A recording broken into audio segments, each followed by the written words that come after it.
Hey guys, it's Mrs. Couch here, and I'm sorry I'm not able to be in class today, but I should be back in school hopefully tomorrow and definitely by Thursday. So I was looking at what I had for us to do, and I was checking the grades, and no one did this yet and turned it in, so that's okay. I heard that Mr. Colombo came in and tried to help out yesterday, so I appreciate that. But let me explain to you. Today we're finishing up protein synthesis. So there's a couple things that you need to make sure you do. So this, what we did today, this is going to be on epigenetics. I got to change that. But here's the activity, the lab interactive DNA to protein. Okay, I would like for you to work on this today. So when you click on this, it looks like that, and you open it with a Kami assignment. And when you do, you should see this page. Okay, so you can work on this with a partner. I don't even care if you work on it in a team of three as long as you're all actively working on it. Everybody needs to turn it in, so you need to put your names on the top of that, and everyone needs to turn it in.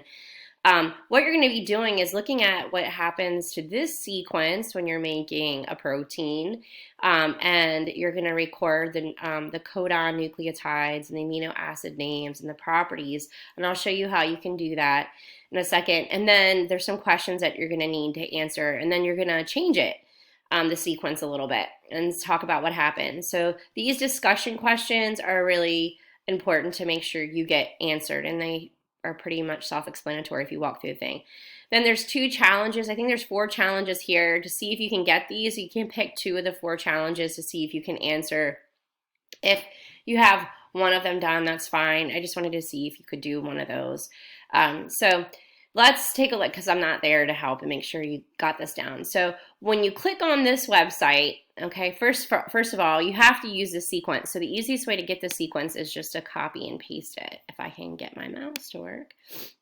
Okay, so copy that, hit copy. And then when you click on this, it'll come to a website that looks like this. Okay, and so this is a bunch of cells, and they are eukaryotic animal cells. You can tell because they're circular and they have a nucleus. So we're going to hit enter the sequence. Instead of typing that thing out and messing it up, you just hit paste and then apply. And it should take you into, let me hit transcribe. You're going to hit transcribe. And when you hit transcribe, it's taking you into the nucleus. And here's our DNA, and it's actually helping you find that sequence in this eukaryotic organism.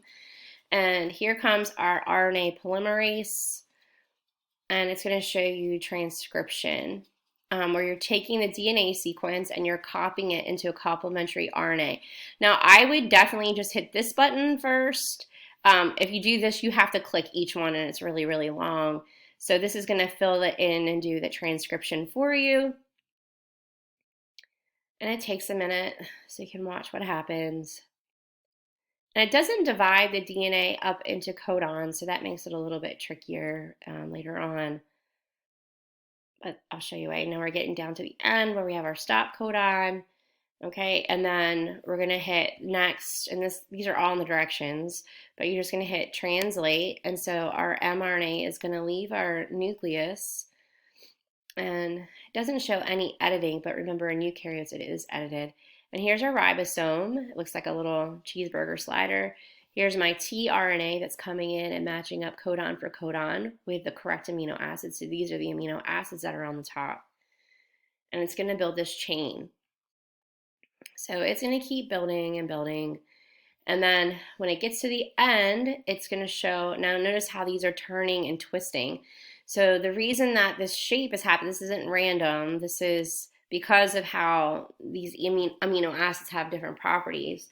You're going to go to, I will let it keep going, but you're going to go to your sheet, and in a minute, you're going to write in what the amino acid name is. And there's a bunch of them. You only have to do this one time, but you're going to click on the little circles, and I'll show you, and then the properties, I'll show you where you're going to put that in.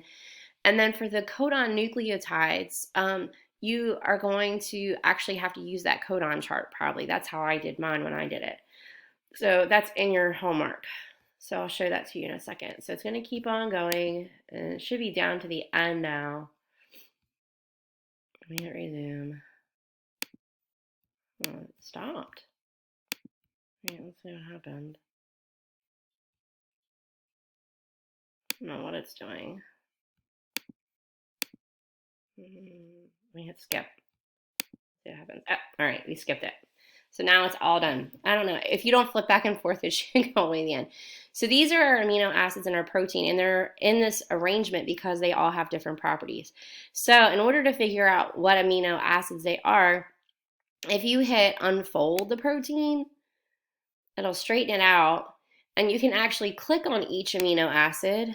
And the first one should always be methionine, and it's going to tell you it's methionine, so you can write MET in your paper, and it's hydrophobic. These are all of our hydrophobic amino acids. Okay, so all of these that are yellow are hydrophobic.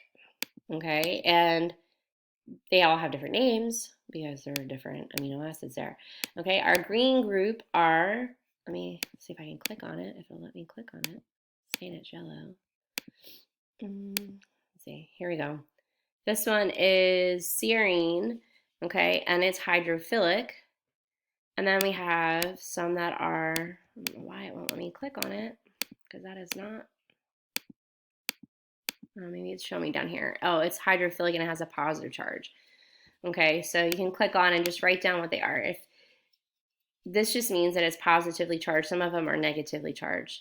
So each of them are different, and you're going to record that, and you might have repeating amino acids in your sequence though, but you can just write down the first 3 letters and then their properties. That's where if they're hydrophobic or hydrophilic.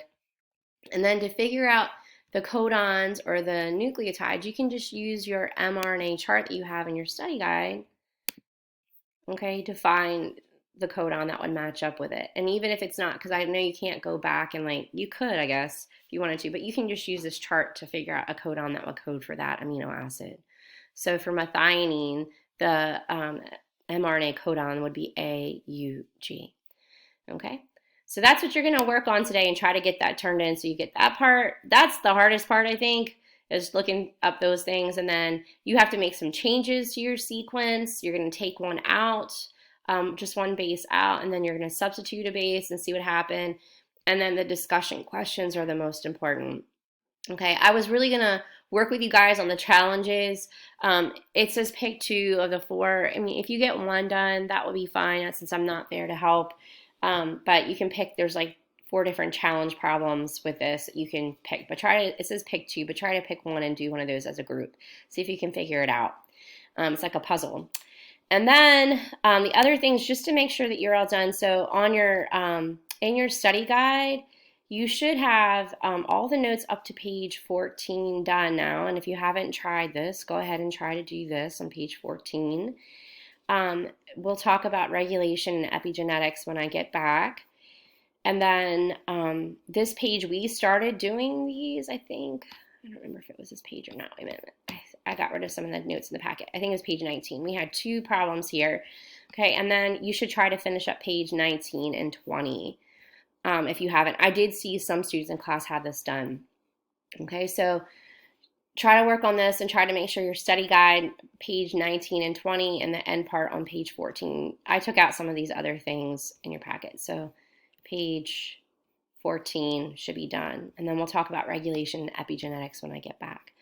All right, again, I apologize for not being there, but hopefully we'll be back on Thursday. Talk to you soon. If you have any questions, send me a message. Bye.